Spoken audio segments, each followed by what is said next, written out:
and I pitched it as a series where the intern goes across Canada by train, and she let me do it, which was Ooh, yeah. absolutely nuts. And she was amazing for letting me do that. And that is how I ended up going on my first solo trip because I got this ticket and I thought I can't miss the opportunity. And before that, I had never even once thought about traveling solo. Yeah. That never even occurred to me that was a thing.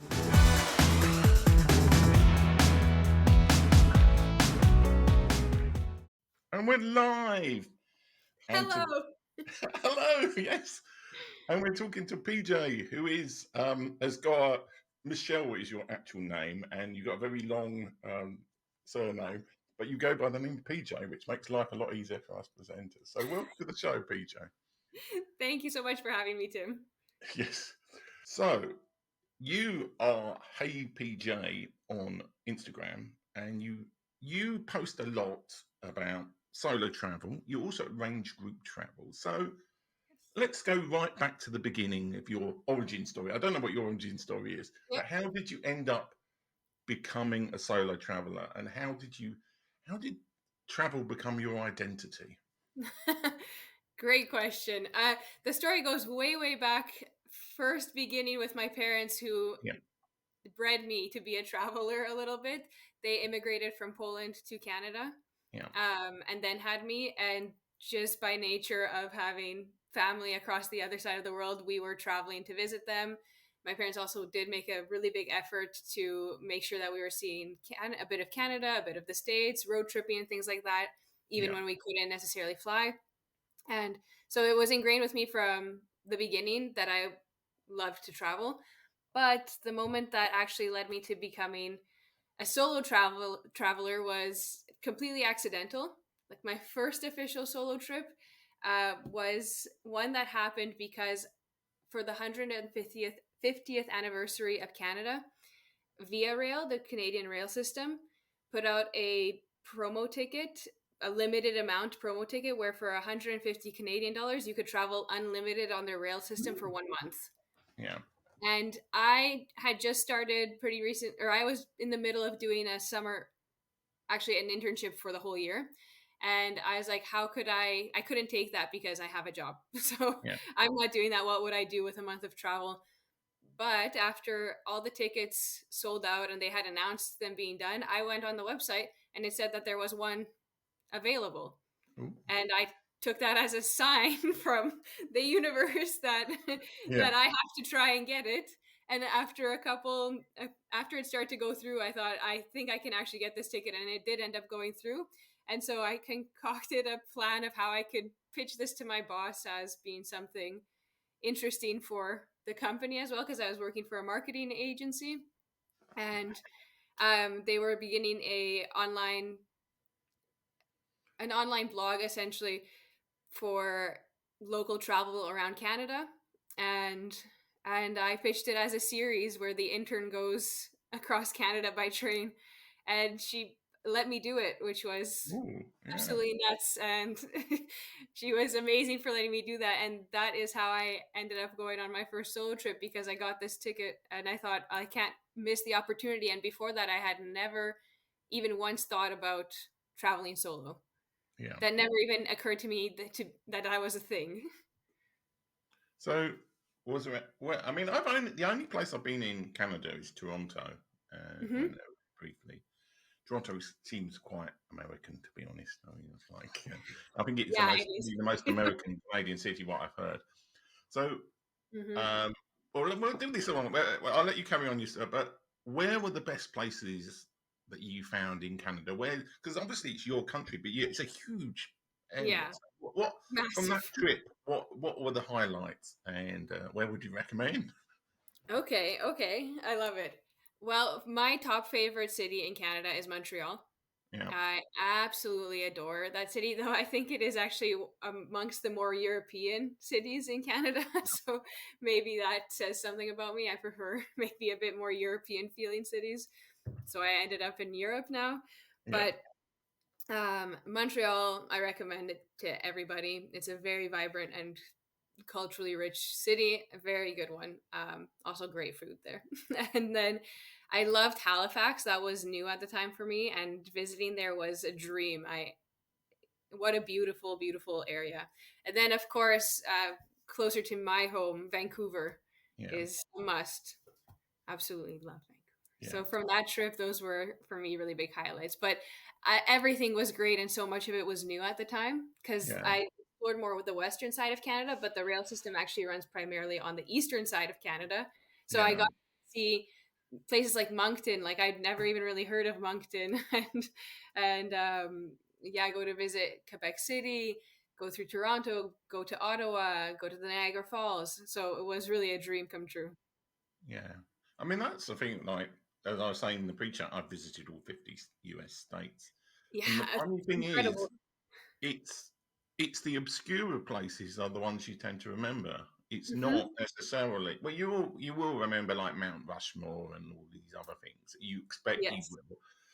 But going to somewhere like Fort Smith in Arkansas that I went just mainly because it was on the border with Oklahoma. But it's a lovely little interesting place to go, and not many people go there. So What ended up being your favorite in the states then? If you ask me about Canada's favorite, 50 states is a lot to choose from, but do you have well, any top three maybe? uh, well, I always say I want to go back to Alaska, up in the Oh, because I did the train. Talking about trains, I did the Alaska Railroad, which is worth doing between like Anchorage and Fairbanks. oh my gosh, that's amazing. But That must have been I did the day trip, and um, there's a big stop in the middle where people go off to Mount McKinley in the national park there, and I just stayed on, and I was my nose pressed against the window, and I was jealous. So oh. it would probably be Alaska in the summer. Hawaii, obviously, is another place. I want to go to some of the Mm, other Hawaiian islands. yeah. But even places like there's lots of national parks I would want to go back to because I did it without driving a car. Oh, It okay. wasn't supposed to be without driving a car. 50 States Challenge. It's just that I don't drive generally here, and Yeah. Uber and Lyft. And in at the end, it was kind of like, well, I could have hired a car to go to like the Glacier National Park, but it's like State 45 or 48, and I'm like, oh, I'm not going to throw it away by getting a car here. So Yeah. um, the national parks in the US are really quite hard to get to unless you've got access to a vehicle Yeah. of For the your own. national parks, it's really a driving situation. Anyway, before we get waylaid my show, um, carry on from that, and then because I know you've been overseas and you actually are based in Switzerland now. Yes. So, what was like once you got this month off that you somehow managed to convince them to be paid for traveling around Canada? What was it like? Were you infused to kind of suggest going to abroad, or did you move on from your job and decide to do what was the next evolution after the Canada Yeah. adventure? Yeah. Good question. Oh man, I've never timelined it so clearly, but Yeah, um I had, like I said, my parents were Polish, so we had traveled to Europe a yeah, handful before. And I had gotten to do a trip before that with my friend. My best friend and I visited a few different places in Europe. I can't remember now, maybe in 2016 or so. And that was like my first time discovering budget airlines and things like that because in yeah. Canada it didn't exist. So I never experienced having $20 flights or anything like that. And we were really excited and got to see a few different places. And uh, then as I was ending that internship, I was planning at that time to do a study abroad. So Yeah, my contract ended and I went right into going abroad to study. And I was based in Sevilla, Spain. yeah, And yeah, I got a kind of weird idea that like I could travel a lot if I planned my classes correctly. And I did end up getting the classes, I think, on Tuesdays and on Thursdays. So I oh, had right, from okay. Friday all the way Yeah, to all of Monday to travel. And I figured with all that time and a couple breaks here for spring break and stuff that I would actually maybe be able to travel through most of the countries in Europe. And so I set out a little goal to visit the rest of the countries in Europe that I hadn't already been to. which is most of them. I had only Yeah. been to, I think, like 8 or something like that. And mostly the goal was not to check off the countries on my list, but to push myself to go to countries that are lesser known. I wanted to explore something that's not the Yeah. Western Europe that every single person comes to Europe for. And I wanted to see and have a motivation to go see places like Serbia and Slovenia and Moldova, which I knew nothing about. Yeah. And in the end, because I was able to do that semester, travel quite a bit during it, then take the summer still in Europe as a break, and then I found out I could do enough courses online to stay traveling for the semester after that. I ended up traveling 10 months, and I did end up reaching the goal to travel every country in Europe. Oh, okay. And in that time, I was starting to post on Instagram and talking a bit about those travels, and that is like the big part where everything evolved. I ended up moving in the end to Switzerland a couple years after that, because on that trip at the very beginning of my study abroad, I met my now partner, Yeah. and we've now been together for 6 years, and that led me to living in Switzerland, where I continued the sharing my travels.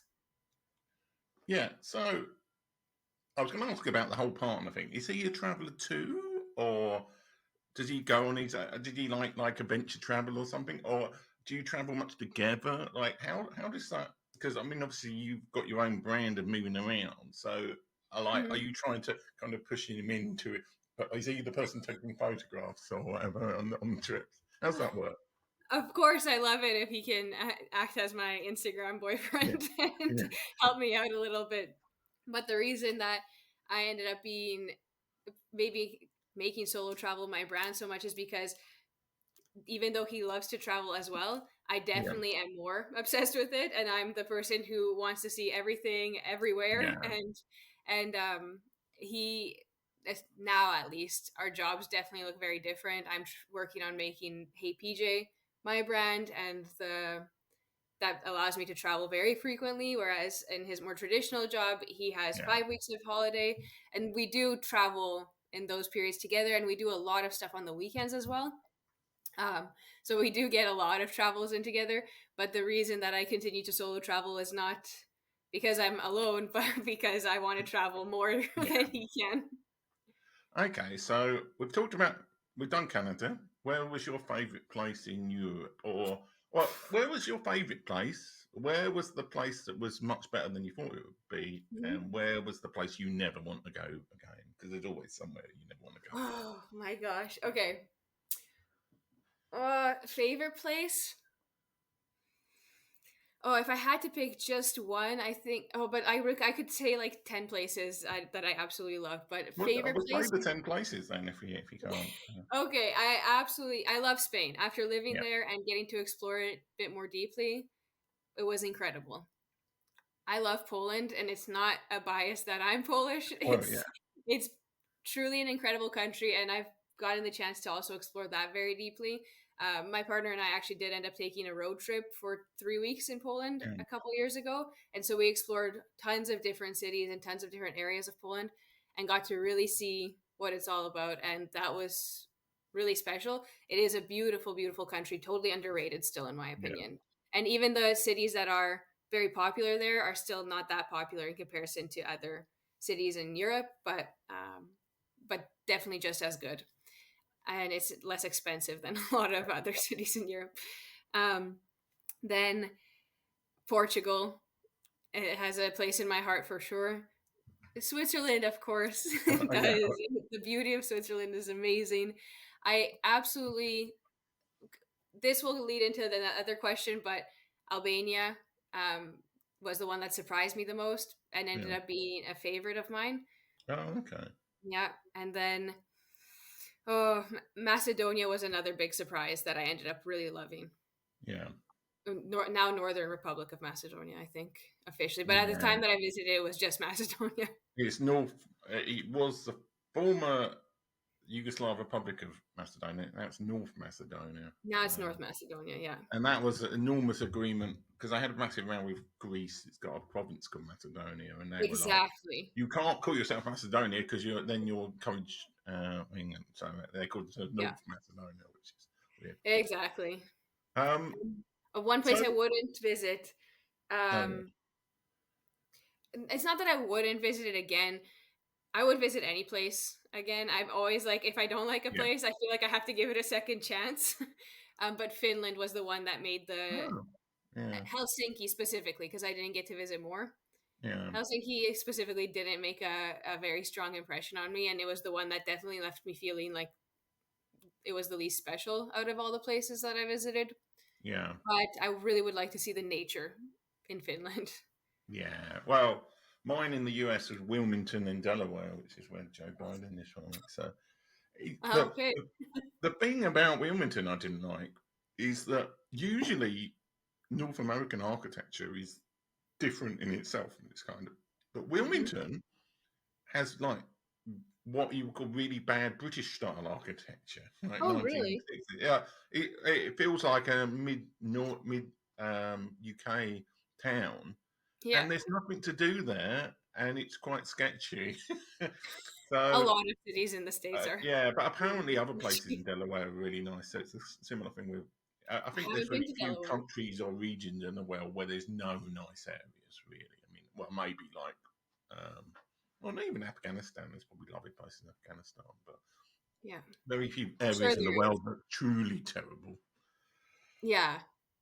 Okay, I'm, so we've done Canada, we've done Europe, and I know now I've seen on your Instagram you've been further afield in the world. Um, where would you say outside Canada, or outside North America and outside Europe, where are your favourite areas in the world, and where is the area you still need to really explore? okay, I have clear answers for this one. Yeah, Southeast Asia definitely was an area that blew me away and that yeah, visited. I visited the first time 2 years ago and explored quite a bit of it, and I had already gone back and hosted a group trip there as well. yeah. I loved it so so much. And then place I haven't gotten to explore at all, shamefully, is South America. Oh, me neither. I've never been to South Not America either. nowhere. Oh, okay. Yeah. At least I don't feel so alone. Normally, people. Well, it's a long way to Yeah, go from Europe. That's yeah, the thing. I mean, North America, yeah, it's easier, but it's a long way. Well, it's a lot of it's a long way to go in general. So extremely. And for whatever reasons, the flight tickets from Canada, or where I was living in Canada in Calgary, yeah, to South America were always extremely, extremely expensive. And then from here, like you said, it's extremely far. yeah. I mean, I did have a question actually beyond that that I was Hmm. thinking of, and then I got onto got way later with your favourite, but language. So I Hmm. mean, you grew up speaking English in Canada, maybe some French, and I presumably do you speak Polish as well, or Yes. you've got like did you speak Spanish when you went to Spain, or I mean, how is your experience visiting places where you don't speak the language? Because obviously, me and a lot of other English ignoramuses only speak English badly. What is it like travelling to an area where there isn't necessarily its language is an issue, and how do you deal with that? I've had definitely. I do speak some Spanish. I Yeah, mean, whether I would be able to speak it now is questionable, but yeah, I can definitely get by in a restaurant in Spanish, yeah, and I speak German as well. So I do have a lot of languages that I can pull from as like a reference point, which does help a lot with reading menus around. yeah, Even if I can't speak the language exactly, then I can figure out a lot. Usually, at least around Europe. But when I was traveling, for example, first around more of Eastern Europe, where they were using Cyrillic script a lot of the time, yeah, yeah, I made a point to try and learn as much as I could of what those letters sounded like so that I could try and connect it back to my Polish. It yeah, did help quite a bit, but it was definitely very tough to make the adjustment. It's an incredibly different alphabet. yeah, And then in Asia, yeah, I can't. I do my best to learn as many little words as possible, but I think you rely a lot on the kindness of other people to be willing to sign, like hand sign with you quite a bit and try and get to figure it out. But I did find that around most of the places that I've been around in Southeast Asia, that they're really willing. Like they really, Yeah. even if they don't speak any English, you'll figure it out somehow. They'll point, they'll show you stuff, whatever they can do to help you figure it out. They're also very willing now to use translation apps on their phone. So Yeah. I've had taxi rides where the driver was saying something into Google Translate, then playing it to me in English, and then I would say something to him on Google Yeah. Translate and play it back to him in English. I mean, travel has gotten so much easier over Yeah. the past 10 or 15 years because the access we have to technology is incredible, that we have everything basically in a computer the size of our hand right in Yeah. front of us all the time. So it makes travel much easier. And I'd say that the language barrier has become way, way smaller over time, also just because English has become more common. Yeah. So, as we kind of talked about online before this, you're at the beginning of your journey making travel your kind of brand and Yes. your thing. And I know you're arranging group trips. I see you've got, if you go anywhere near any of your profiles, it's Morocco group trip coming up sometime soon. So that's something you do. Yes. Um, well, talk about like how you are doing that process of moving from somebody who just travels a lot to trying to make it your kind of your whole career and life Yeah. thing. Like, talk about the group trips. Talk about like what other ways you're doing it and Mhm. what your hopes are in terms of where you want to be and what you want to be doing. Yeah, definitely. I'll start by saying that it's not straightforward and there's Yeah, definitely no roadmap. We kind of talked about that yeah, before we spoke on here, but that it's not always that clear how to monetize stuff. There are so many different ways. It's part of the trouble though, because you don't know what the right way to yeah, start is.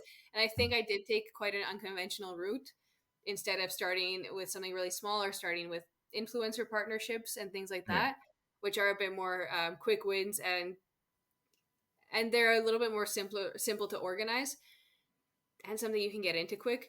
I ended up going right for the jugular and went with group trips because yeah, I love to travel and my goal from the start was to make money, to make a living off of traveling. And yeah, so I thought when I got the opportunity and I had a couple things go viral, I thought it would be really interesting to see if anybody would be interested in taking a trip with me. And it turned out people were, to my relief, some people did want to sign up. And so I hosted my first trip to Vietnam this April, okay, and it was incredible. It was an absolute dream come true. It went better than I could have ever hoped. And I do that process with a partner. I can work with many different partners, but the yeah, one that I've done the trip so far with is called Trova Trip. They specifically specialize in working with influencers and internet personalities and TV personalities to help organize and host trips like that. Where I'm the okay, host, I'm joining the trip and the vibe bringer, yeah, as my friend Lindsay would put it yeah. from One Girl Wandering. She does many of these trips, and she calls herself the vibe maker. And I agree, that's like exactly what I would call myself. And then we have a proper guide who's also on the trips with us. Oh, okay. So, how many people turned up to this Vietnam? Where did you go? I mean, was it you presumably went all over Vietnam, did you, or was it just No, it one was place? just 1 week. Oh, okay. Um, we went from Hanoi to Ninh Bình to Halong Bay. Yeah, Now we did a loop, and there was 12 people, 13 people. I think it was 13 people in the end. yeah, 13 people on the trip, and yeah, it was so much fun. The itinerary was absolutely perfect in my yeah, opinion. I obviously helped pick it out, and yeah. I based it based on I based it heavily on my own travels in Vietnam and what I loved to do there. And then we had a great guide. She was absolutely hilarious and super fiery for her Yeah, little Vietnamese body, and yeah. So, we all had a great time. so you got one coming. You got one to Morocco. When is that? And how can people? We might as well plug it. Give a chance to Yeah, plug it. okay. When it? Love it. Yes. Um, it starts November 30th and goes until December 8th.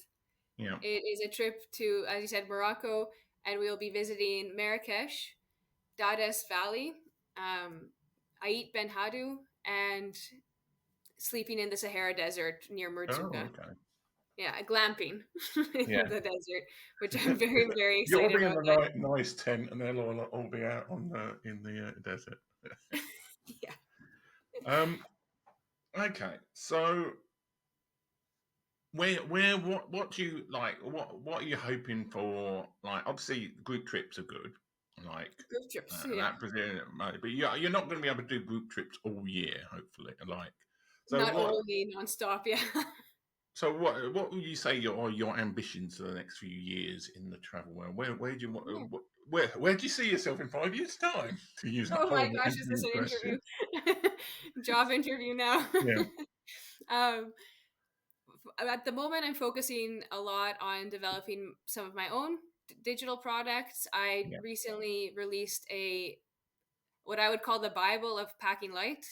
It Yeah. is a 60-page manual essentially for everything you would need to know to go from a crazy overpacker to becoming a very light packer who could travel not just in carry-on only, but could also take it as far as in personal item only. Yeah. And Oh, okay, that is good. Yeah. Yeah.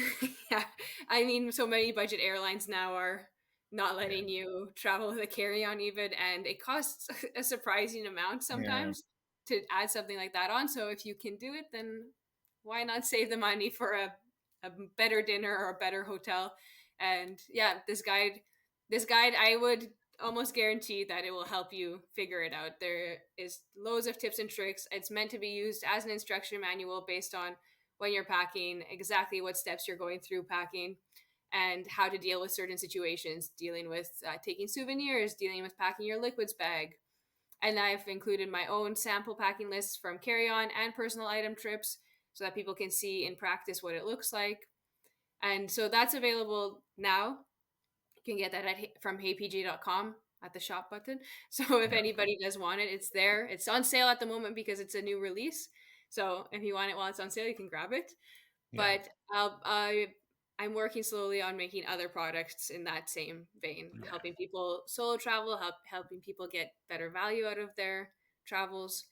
So I see myself working a lot on that and partnering with some tourism boards, ideally. Yeah. Okay. So I'm going to mine you for information. Yeah, Um, let's go. what would you say from like if you looked at yourself and you could talk to your person just before you started going on the Canada trip, what have Hmm. been the biggest lessons that you've learned in terms of traveling, and what were the things that you were what were your fears beforehand that you weren't valid, and what were things that you should have been worrying about but you weren't? Sorry, that's a terribly long question. So just tell us everything you've learned. Okay. Let's try and summarize it. I've learned a lot along the Yeah, way. Let's just say that. But some big ones. One thing that I was worried about was that I would be lonely yeah, all the time, and that I would be alone, totally by myself for most of the trip, and that ended up being completely false. I yeah, ended up making so many friends. I mean, I'm sure you know how it can be actually really easy to make friends while you travel if you're willing to put yourself just a little bit out yeah, there. There's lots of tips and tricks on how to do it. If you want to learn them, then you should be following me on Instagram or on TikTok because I talk yeah, about stuff like that. But that was definitely a fear that was unfounded because it ended up being completely untrue. At the same time, something that threw me off once I got into it and I was making friends and things like that was that I would be lonely yeah, sometimes, and that it's completely normal and completely fine to yeah, feel lonely, and that it is a good thing as well to give yourself time to be alone. We don't give ourselves a lot of time alone. Now we have social media and we have access to people online and on TV nonstop, and it made me realize how much time we always have information coming in, but never actually get to think for ourselves or reflect on the stuff that we learn. And being lonely, though it can be scary, especially at first, definitely allows you to do that a lot better. And you realize after you've done enough solo trips that that experience is completely normal, and it's yeah, just a human experience to once in a while feel lonely. You are experiencing a lot. yeah, There is the maybe the sadness even sometimes that someone isn't experiencing it with you, yeah, and it's all valid things to feel. and it's totally okay. And I think that it shouldn't stop people from getting out there and seeing stuff. Yeah. Well, I mean, the way that I kind of originally got over it was by just along the way visiting people I knew. So I know Yeah, that's a great way like to do it. in the US, especially. I mean, like Far East, I don't know anybody, but the US, and actually, you need that less. I was always like, Yes. oh, I need an excuse to travel somewhere. And conferences are very good for going somewhere you want to go. You've got an excuse to go there. But after that, it's like, oh yeah, actually, I just want to go there. I'll just go there. Yeah, I don't have to wait for somebody. I don't have to have an excuse. I can actually just go. Yeah. Um, okay, so let's say somebody's watching this and you've infused them to travel the world and they're interested in your group trips and everything else. How can they find out about you? How can they get in touch with you? How can they go on your group trips? How can they download your book? Like, where can they find you? So the best place to find me, the place where I post the most, is Instagram, and Yeah, it's just at hey, like hello, hey pj, yeah, hey dot pj, and yes, I use that handle on TikTok as well. I've just recently started to post on TikTok, so that's still brand new for yeah, me. But I did have a really good series, the last or recently 30 days of things I wish I knew before I start to solo travel. So if somebody is thinking about it for the first time, or a bit nervous about trying it, or never even really realized they could travel on their own but want to find out yeah. more, then TikTok is a great place to head back to my last few posts and you'll find that series there.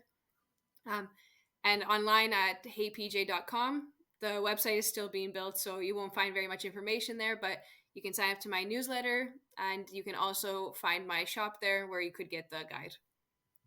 Okay, well, thanks so much for being the guest today. And thanks for anybody who's watching live on LinkedIn or Facebook. Thanks for all the people who watch in the future. Thank you. And Thank you. I'm going to say, and it's been great to have you, and it's been a really great show. So It's been thanks a lot, absolutely everyone. great. Thank you so much. Bye, Tim.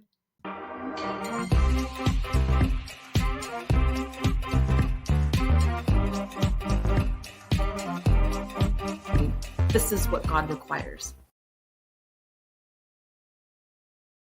My mom just started having kids, without understanding repercussions and was on drugs for, all her life, basically.